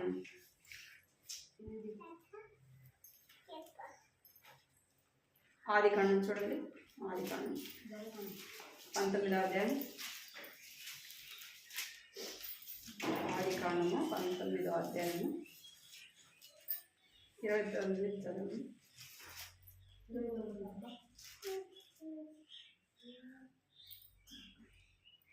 25 నుంచి. ఆ పట్టణంలోను ఆ మైదానం అంతటిలో ఆ పట్టణంలో నివసించిన వారందరినీ నేల మొలకలను నాశనం చేశాను. అయితే లోతు భార్య అతని వెనుక నుండి తిరిగి చూసి స్తంభం ఆయను. చాలు. మొదటి యోహాను రాసిన పత్రిక 2వ అధ్యాయము. మొదటి యోహాను రాసిన పత్రిక 2వ అధ్యాయము 15-17 చదవండి. 15 నుంచి. ఈ లోకమునైనను లోకంలో ఉన్న వాటినైనాను ప్రేమింపకుడి. ఎవడైనా లోకంలో ప్రేమించిన ఎడల తండ్రి ప్రేమ వానిలో ఉండదు. లోకంలో ఉన్నదంతయు అనగా శరీరాశయు, నేత్రాశయు, జీవోద్దంభమును తండ్రి వలన పుట్టినవి కావు. అవి లోక సంబంధమైనవే. లోకంలో దాని ఆశయు గతించిపోవచ్చున్నవి గాని దేవుని చిత్తంలో జరిగించేవాడు నిరంతరము నిలిచును. ఇక్కడ చదివాం కదా. ఆదికాండం 19వ అధ్యాయం 26వ వచనంలో ఒక స్త్రీ కనబడింది. ఎవరమ్మ చెప్పండి? లోతు భార్య. లోతు ఎలాంటి వాడు? దేవుని యందు భయభక్తులు కలిగిన వాడు కదా, దేవుణ్ణి వెంబడించిన వాడు. అయితే లోతు భార్య ఏం చేస్తూ వచ్చిందంటే ఇక్కడ 23 నుంచి మనం చూస్తే సొదొమ గొమొర్రా పట్టణము ఏం చేయబడింది? కాల్చబడింది. అది కాల్చబడుతుంది. అక్కడ దూతలు చెప్తున్నారు. ఏమని చెప్తానంటే మీరు ఈ పట్టణాన్ని విడిచి దూరంగా పారిపోండి అని చెప్తున్నారు. ఇంకేం చెప్పినారంటే వెనకకు తిరిగి చూడొద్దు. ఏం చూడకూడదు? వెనకకి తిరిగి చూడొద్దు అని వాళ్ళకి ముందుగానే హెచ్చరిక చేయబడింది. అయితే వాళ్ళు వెళ్తున్నప్పుడు తెల్లవారింది. వారు వెళ్తాము. తెల్లవారేలోపు ఆ పట్టణం మీద ఏం పడిందంటే అగ్నిగంధకములు పైనుంచి అగ్ని కురుస్తూ ఉంది. ఆ పట్టణం అంతా ఏమైపోయింది? కాలిపోయింది. వెనక్కి తిరిగి చూడొద్దన్నప్పుడు లోతు భార్య ఏం చేస్తూ వచ్చింది? అయితే లోతు భార్య అతని వెనుక నుండి తిరిగి చూచి ఉప్పు స్తంభమాయను. ఏం చూసింది? వెనక్కి చూసింది. ఎవరు? ఈమె దేవుడు అంటే తెలియదు. ఈమెకి తెలీదా? తెలుసు కదా. దేవుని తెలుసు. దేవుడు తెలిసినప్పటికీ ఆమెలో ఆశ ఏముందంట? ఇక్కడ చదివాం కదా యోహాను సువార్త, మొదటి యోహాను రాసిన పత్రికలో ఏమని రాయబడిందంటే లోకంలో ఉన్న వాటినైనా ప్రేమింపకుడి. ఎవడైనా లోకమును ప్రేమించడలా తండ్రి ప్రేమ వానిలో ఉండదు. లోకంలో ఉన్నదంతయు అనగా శరీరాశయు, నేత్రాశయు, జీవోపడంబమును తండ్రి వలన పుట్టినవి కావు. ఏముందంట లోకంలో? శరీరాశ. అంటే శరీరానికి ఏం కావాలా, ఏం పెట్టుకోవాలా, ఏం వేసుకోవాలా, ఏం తినాలా, ఎలా ఉండాలా అంటే శరీర విషయమే. నేత్రాశ. నేత్రాశ మన కళ్ళు ఎలాంటి చెప్పండి? ఏ చూసిందంతా కావాలి. ఏం కావాలా? చూసిందంతా కావాలి కదా. కన్ను ఏం చేస్తుంది? అది ఏది చూస్తే అది కావాలనేదే. కన్ను చూసిందంతా కావాలన్నది. జీవపు డంబము. ఇవన్నీ కూడా ఎట్లా వచ్చినాయంట? తండ్రి వలన పుట్టినవి కావు. ఏమైపోతుందంటే లోకము తన ఆశ అంతా కూడా ఏమైపోతుందంట? గతించిపోతుంది. కానీ దేవుని చిత్తము జరిగించేవాడు నిరంతరము నిలుచును. ఇక్కడ లోతు భార్య ఏం చూస్తూ వచ్చింది అంటే లోకాన్ని చూసింది. లోకంలో ఉన్న వాటిని చూసింది. నువ్వు లోకాన్ని చూస్తే, లోకంలో ఉన్న వాటిని చూస్తే ఏమైపోతా? నష్టము కలుగుతుంది. ఇక్కడ లోతు భార్య ఏం చేయబడిందంటే ఉప్పు స్తంభముగా చేయబడింది. అక్క నేను చూసా కదా లోకంలో, నేను ఉప్పు స్తంభం కాలేదు కదా అంటే, నువ్వు లోకాన్ని చూస్తే దేవుని ప్రేమ ఉండదు, దేవుని ప్రేమ మనలో ఉండదు. లోకాన్ని చూస్తే లోకం మీద మన ఆశ ఉంటుంది కానీ దేవుని మీద మనకు ఆశ ఉండదు. ఇంకేముండకూడదంటే మొదటి తిమోతి రాసిన పత్రిక, మొదటి తిమోతి 2వ అధ్యాయం 9వ వచనం. మరియు స్త్రీలను అనుకువయు స్వస్థ బుద్ధియు గల వారై ఉండి తగు మాత్రపు వస్త్రముల చేతనే గాని జడలతోనైనను బంగారంతోనైనను నృత్యములతోనైనను మిగుల వెలగల వస్త్రములతోనైనను అలంకరించుకొనక దైవభక్తి గలవారమని చెప్పుకొనుచు స్త్రీలకు తగినట్టుగా సత్క్రియల ఇక్కడ 2వ అధ్యాయము 9వ వచనంలో రాయబడింది. మరియు స్త్రీలు అనుకువయు స్వస్థ బుద్ధి గలవారై ఉండి తగు మాత్రపు వస్త్రముల చేతను జడలతోనైనా బంగారములతో ముత్యములతో మిగులు మీరు వెలగల వస్త్రం చేతను అలంకరించుకొనక. ఏ చేత అలంకరించుకోవద్దంట? బంగారుతో అలంకరించుకోవద్దంట. ఇక జడలతో అంటే తగు మాత్రమైన వాటిని మనం ఏం కలిగి ఉండాలా? తగు మాత్రమైన వాటి మీదనే మన దృష్టి ఉండాలి. బంగారు మనం ఎక్కువ పెట్టుకోమని అనుకో, ఏమైంది? పెళ్ళికి పోయినాం లేదా బస్సులో పోతున్నాం, ఏం జరుగుతుంది? ఏమవుతుంది? మనకే నష్టం కదా.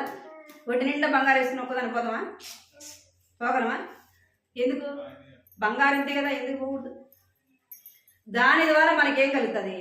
నష్టము కలుగుతుంది. మన ప్రాణమే తీసేస్తారు.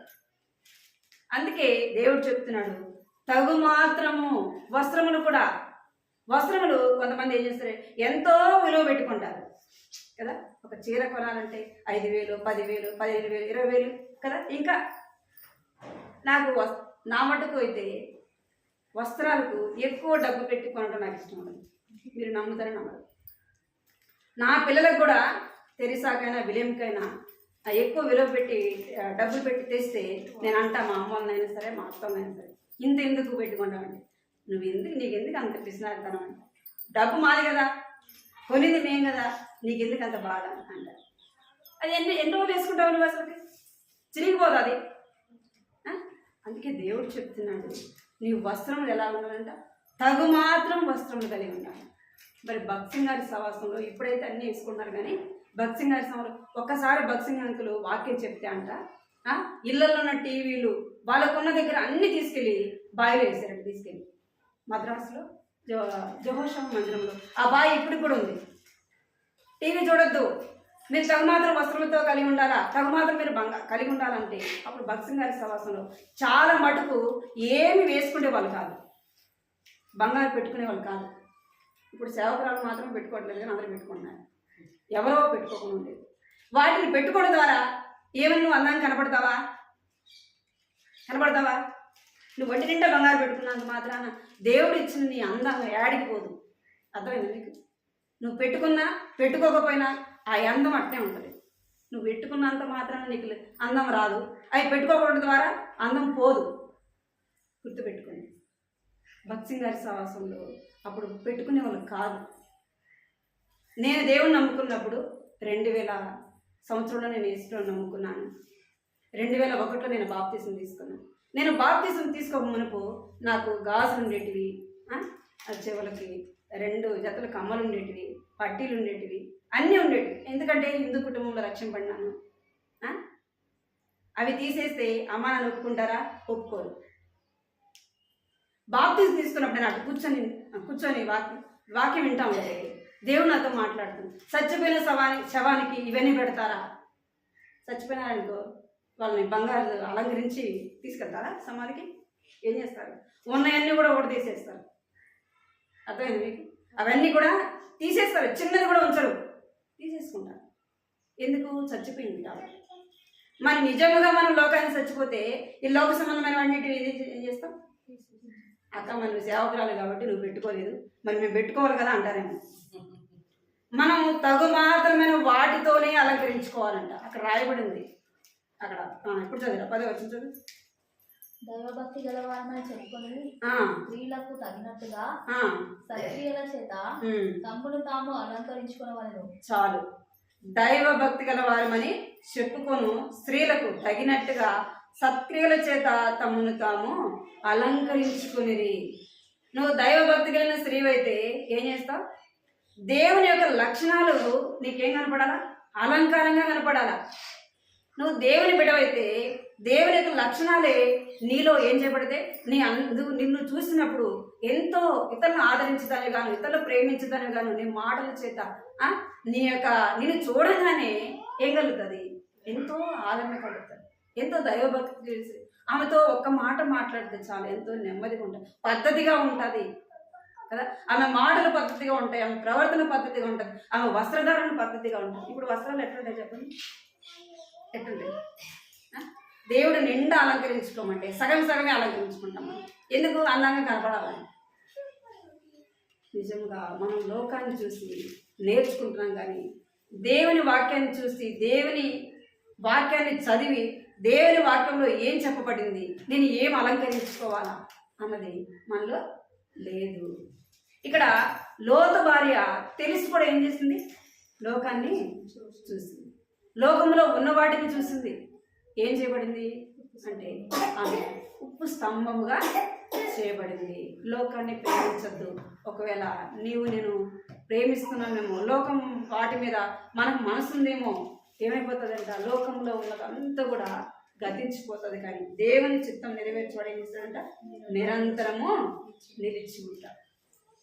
ఇక్కడ మనం చూద్దాం. నిర్గమాకాండం 32:3 చదవండి. నిర్గమాకాండము 32. ప్రజలందరూ తమ చెవులను ఉన్న బంగారు పోగులను తీసి అహరోను ఎదుటికి వచ్చింది. 3 ఇక్కడ ఇశ్రాయేలు ప్రజలు ఏం చేస్తూ వచ్చారంటే ఆ యొక్క ఐగుప్తు నుంచి వచ్చేటప్పుడు ఐగుప్తీయుల దగ్గర ఏం తీసుకొని వచ్చారు? వీళ్ళు బంగారము తీసుకొని వచ్చారు. ఆ బంగారం ద్వారా ఏం చేసినారంటే వాళ్ళు, మాకు దేవుడుగా మోషే ఆ యొక్క పర్వతం మీదకి వెళ్ళి ప్రార్థన చేస్తూ ఉంటే వాళ్ళు అన్నారు, మాకు దేవుడేడి, మమ్మల్ని నడిపించేవాడు ఎక్కడ అని వాళ్ళు అడుగుతూ ఉంటే అహరోను ఏం చేస్తున్నాడంటే, మీ దగ్గర ఉన్న బంగారం అంతా కూడా తీసుకొని రండి. ఆ బంగారం అంతా తీసుకొని వస్తే ఏం చేసినాడు? దూడని చేస్తాడు.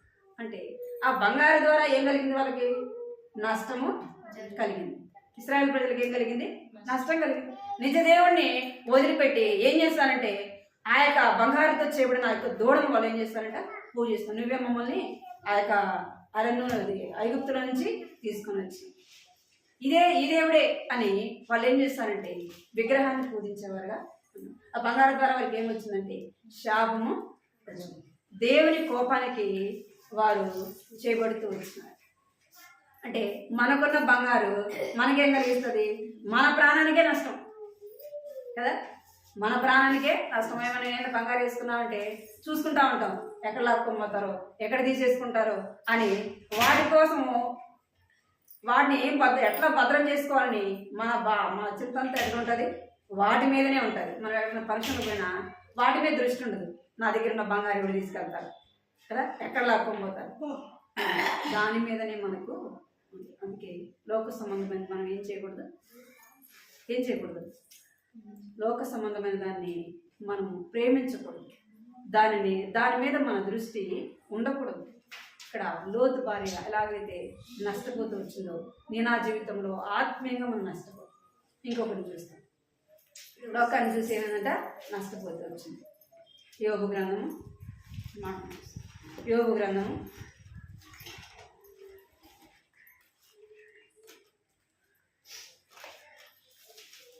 గ్రంథము 2:9. భార్య వచ్చి, నీవు ఇంకా యథార్థతను వదలకుండువా? దేవుని దూషించి మరణం కమ్మలేదు. అందుకతడు, మూర్ఖులాలు మాట్లాడినట్లు నీవు మాట్లాడుచున్నావు. మనం దేవుని వలన మేలు అనుభవించుమా? కీడును మనము అనుభవింపతగదా అని. చాలు. ఇక్కడ ఎవరు? యోబు భార్య.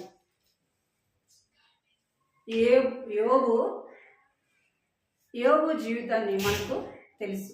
యోబు ఎలాంటి వాడు? అంటే దేవుని ఆయనలో యోబు ఎలాంటి వాడు అంటే దేవుని యందు భయభక్తులు కలిగిన వాడు, యథార్థవంతుడు, న్యాయవంతుడు, చెడుతనమును విసర్జించినవాడు. యోబు ఎంతో ధనవంతుడు. యోబు అన్ని విధాలుగా ఆశీర్వదింపబడటానికి ఏం కారణము అంటే దేవుని యందు భయభక్తులు కలిగి ఉన్నాడు కాబట్టి యోబును దేవుడు ఏం చేస్తున్నాడంటే ఆశీర్వదించినాడు. యోబు జీవితంలో ఎన్నో గొప్ప కార్యాలు దేవుడు చేస్తూ వచ్చినాడు. యోబు భార్య తెలీదా? దేవుడు తన కుటుంబాన్ని ఎంతగా ఆశీర్వదించినాడు తెలుసా? తెలియదు. ఇప్పుడు మన కుటుంబంలో ఉన్నాము. దేవుడు మనం వెళ్ళే కష్టాల్లో, బాధల్లో, పరిస్థితులలో మనం ప్రార్థించినప్పుడు దేవుడు మన జీవితంలో చేసిన మేలు మనకు గుర్తుంటాయి ఉండవు? ఉంటాయి కదా. యోబు భార్యకు తెలుసా తెలీదా? దేవుడు ఎలాంటి వాడు, తను నమ్మిన దేవుడు ఎలాంటి వాడు, తన భర్త కలిగి ఉన్న దేవుడు ఎలాంటి వాడు అని యోబు భార్యకి తెలుసు. ఆమె చిన్నపిల్ల కాదు. తెలిసినప్పటికీ ఆమె ఏం చేస్తుందంటే కష్టము శ్రమ రాగానే ఏమంటుంది?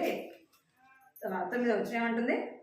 అతని భార్య వచ్చి నీవింకను యథార్థత వదలక ఎందువా దేవుని దూషించే మరణము కమ్మనెను. అంటే ఏం చేస్తుందంటే దేవుడు చేసిన మేలును మరిచినదిగా ఉంది. యోబు భార్య ఎలా ఉంది? దేవుడు చేసిన మేలు మర్చిపోయింది. మర్చిపోయి చెప్తుంది, ఇంకెందుకయ్యా నువ్వు దేవుని యందు భయభక్తులు కలిగి ఉన్నావు, ఇంకా నువ్వెందుకు యథార్థంగా ఉండవు, దేవుని దూషించి మరణంగా ఎందుకు నువ్వు బాధ అనుభవిస్తావు కదా. యోబు ఎలా ఉన్నాడు ఆ పరిస్థితులు అంటే ఒళ్ళంతా కూడా ఎట్లా ఉన్నాయంట? కురుకులు, ఎంతో బాధ, వేదన. ఏం చేస్తున్నాడంటే వాటిని పెంకుతో ఏం చేస్తున్నాడంట? గోపుకుంటాం. అలాంటి పరిస్థితుల్లో తను ఏం చేయాలా? ఆదరించాలా కదా. ఏం చేయాలా? ఆదరించాలి, ప్రార్థన చేయాలా. రెండోది కూడా ఏం చేయాలా? ఆదరించాలి. అక్క కూడా, అమ్మతో అక్క కూడా అన్నకు బాగలేనప్పుడు, దుర్గాయనకు బాగలేనప్పుడు ఎంతో ఆదరించడానికి తను ఏం చేస్తూ వచ్చింది? ప్రయత్నం చేస్తుంది.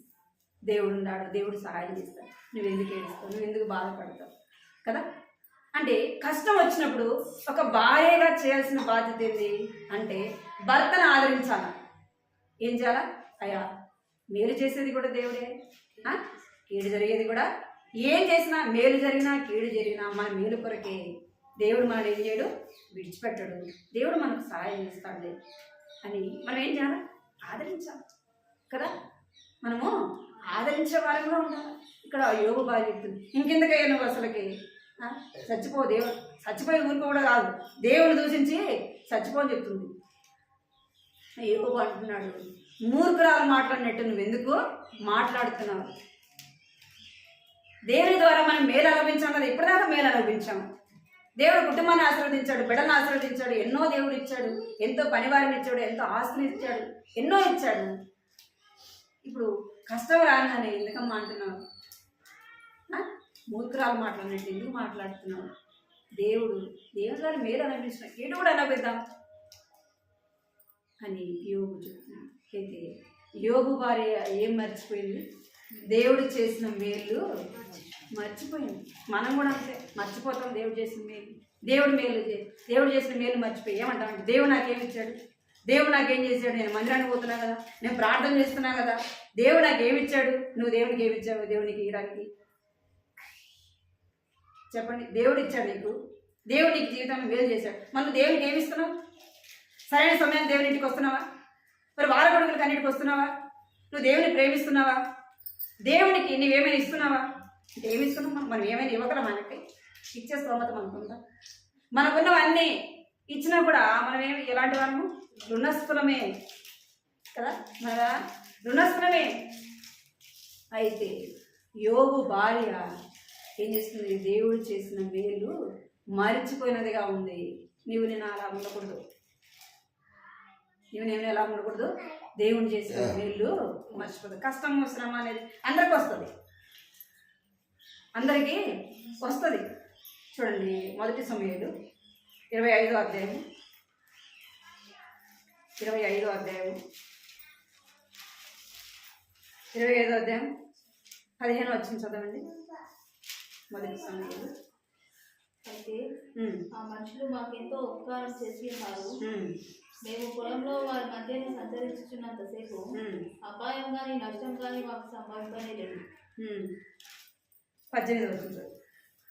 అందుకు ఉమ్, అబీగాయిలు ఉమ్, నాబాలుతో ఉమ్. ఏమీ చెప్పక త్వరపడి 200 రొట్టెలను 2 ద్రాక్ష 17 వచ్చింది చదవండి. 17 వచ్చింది. అయితే మా యజమానునికి అతని ఇంటి వారి అందరికీ వారు కీడు చేయ నిశ్చయించి ఉన్నారు కనుక ఇప్పుడు నీవు చేయవలసిన దాన్ని బహుజాగ్రత్తగా ఆలోచించుము. మన యజమానుడు బహు పనికిమాలిన వాడు, ఎవరిని తనతో మాట్లాడనీయడు. చాలు. ఇక్కడ నాబాలు ఉన్నాడు. ఈ నాబాలు దావీదు గొర్రెలు, నాబాలు యొక్క గొర్రెల కాపర్లు వీళ్ళందరూ కూడా ఒక దగ్గర ఉన్నప్పుడు దావీదు యొక్క గొర్రెల కాపర్లు ఏం చేస్తూ వచ్చారంటే నాబాలు గొర్రెల కాపర్లకి సహాయం చేస్తూ వచ్చినారు. వారి చుట్టూ ఏం చేస్తారంటే ప్రాకారంగా ఉంటూ వచ్చారంటే గొర్రెలు ఏవి ఎత్తుకొని పోకుండా అందరూ కూడా ఏం చేస్తూ వచ్చారంటే కలిసి ఉంటూ వచ్చారు. దావీదు యొక్క గొర్రెల కాపర్లు నాబాలు యొక్క గొర్రెల కాపర్లకు ఏం చేస్తూ వచ్చారంట సహాయము చేస్తూ వచ్చినారు. అయితే ఒకానొక సమయం వచ్చింది, నాబాలు విందు చేసుకుంటా ఉన్నాడు.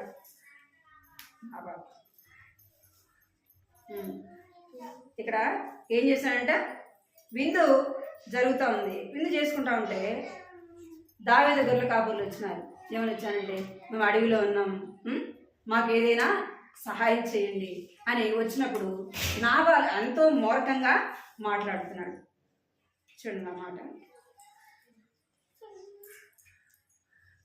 చదవాలి. 10 వచ్చింది.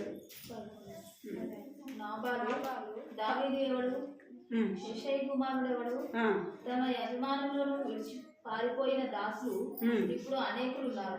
నేను సంపాదించుకుని అన్నపానములను నా గొర్రెల బొచ్చు కత్తిరించు వారి కొరకు నేను వధించిన పశు మాంసములు తీసి నేను గట్టిగా ఎరగని వారికి ఇచ్చిన. చాలు. ఏమంటా, నేను సిద్ధపరచుకున్న విందుని నాకు తెలియని వాడికి నేను ఇస్తానా? భోజనం ఏముంటుంది చెప్పండి? ఈ పూట తింటే అయి మరి ఒక ఉదయాన్నే మిగిలితే ఏమైపోతుంది? పాడైపోయి పడేస్తాం. ఇక్కడ నాబాలు అంటున్నాడు, దావీదు ఎవడు అసలుకి కదా, ఎవడు అసలుకి, వాడికి నేను ఎందుకు ఇస్తా అంటే దావీదు తన పట్ల చేసిన మేలు ఏం చేస్తున్నాడంట మర్చిపోయిన వాడుగా ఉంటాను. మూర్ఖంగా మాట్లాడుతున్నాడు. దావీదు ఎవడు, యెషై కుమారుడు ఎవడు, యజమాని నుంచి పారిపోయిన వాడు అసలుకి, వాడికి నేను ఎందుకు ఇస్తా అంటే ఆ పనివాడు చెప్తున్నాడు. దావీదు తన యొక్క సైన్యం, తన యొక్క గొర్రెల కాపులు ఎలా ఉన్నారంటే మా చుట్టూ ఏం చేస్తున్నారంట ప్రాకారంగా ఉన్నారు. మేము అడవిలో ఉన్నప్పుడు మాకు నష్టం కలగకుండా మాకేం చేస్తూ వచ్చినారు, వాళ్ళు మేలు చేస్తూ వచ్చినారు. అయితే మన యజమానుడు బహు పనికి మాలిన వాడు అని ఎవడు చెప్తున్నాడంటే పనివాడు చెప్తున్నాడు. అంటే అలాగుంది తన ప్రవర్తన. అంటే దేవుడు చేసిన మేలు ఎవరు మర్చిపోయారంటే నాబాలు మర్చిపోయిన వాడుగా. ఇక్కడ ఎవరు మర్చిపోయినారు? యోబు భార్య కూడా దేవుడు చేసిన మేలు మర్చిపోయి ఏం చెప్తుందంటే దేవుని దూషించి మరణము కమ్ము అని చెప్తాం. లోతు భార్య ఏమో లోకం వైపు చూసి ఏం చేయమైంది, నష్టపోయింది. దైవభక్తి కలిగిన స్త్రీయే కదా, దైవభక్తి కలిగిన యోబు భార్య, లోతు భార్య దేవుడి గురించి తెలిసే ఉంటుంది. కానీ ఏం చేసింది, లోకం మీద తన దృష్టి అంతా ఎక్కడుంది, లోకం మీదనే ఉంది. అందుకే లోకం వైపు చూసి తను ఏం చేసింది, నష్టపోయింది. యోబు భార్య ఏం చేసింది, దేవుడు చేసిన మేలు తన కనలార చూచి కూడా ఏమంటుంది, దేవుని దూషించి మరణం కమ్ము అంటుంది. శ్రమ రాగానే మనం అలా ఉండకూడదు. మనం ఎలా ఉండాలా, మద్దలేని మర్యాద కదా ఉండాలి. ఎవరిలాగా ఉండాలంట, రూతు వలె ఉండాలి. ఆయన గుణాతిశయములు ప్రచురించే వారముగా ఉండాలి. రూతు వలె మనము ఒక నిబంధన కలిగిన వారుగా, ఒక తీర్మానం కలిగిన వారముగా దేవుని కొరకు ప్రభువా గడిచిన ఎన్నో సంవత్సరాలు నేను దేవుని నమ్ముకొని నీ కొరకు నేను అలాగ జీవించలేకపోయా, ఒక తీర్మానంతో కూడిన జీవితం జీవించలేకపోయా, నీకు ఇష్టకరంగా నేను జీవించలేకపోయా ప్రభా. ఈ యొక్క నూతన సంవత్సరంలో నీకు ఇష్టకరంగా జీవించడానికి బ్రతికితే నీ కొరకే బ్రతుకుతాను ప్రభా. ఒకవేళ నువ్వు నన్ను తీసుకుంటే నీ దగ్గరికి నేను వస్తా ప్రభా. పౌలు అంటాడు కదా, బ్రతుకుట క్రీస్తు, చావైతే లాభం. అంటే దేవుని కొరకు మనం బ్రతకాలి. ఎవరి కొరకు బ్రతకాలా? దేవుని కొరకు బ్రతకాలా. ఎందుకు అంటే దేవుడు మన జీవితంలో చేసిన మేలు మన స్థితి ఎలాంటిది, మనం ఏ స్థితిలో ఉంటే దేవుడు మనల్ని ప్రేమించి ఆయన స్వరక్తం ఇచ్చి మనల్ని కొన్నాడు, తన ఆశ్చర్యకరమైన వెలుగులోనికి మనం నడిపించిన దేవునికి మనం ఏం చేయాలంట? ఆయన మన జీవితంలో చేసిన మేలు జ్ఞాపకం చేసుకొని ఆయన యొక్క గుణాతిశయమును మనం ప్రచురించే వారముగా ఉండాలి. దేవుడు అలాగ మనం సిద్ధపరిచిన ప్రార్థన చేసుకున్నాము. ప్రార్థన అంశాలు జ్ఞాపకం చేసుకోండి. కొరకు పరిచయ కొరకు ప్రార్థన చేయండి. ఈ నెల 26 యూత్ కమాండింగ్ మీటింగ్ కలిగి ఉంటాను. దేవుడిపై అవసరం తీర్చబడినట్టుగా యూత్ కొరకై ప్రార్థన చేస్తున్నాము. ఇంకా దొరకైన ఆరోగ్యం కొరకు ప్రార్థన చేస్తాం. పిల్లల చదువుల విషయంలో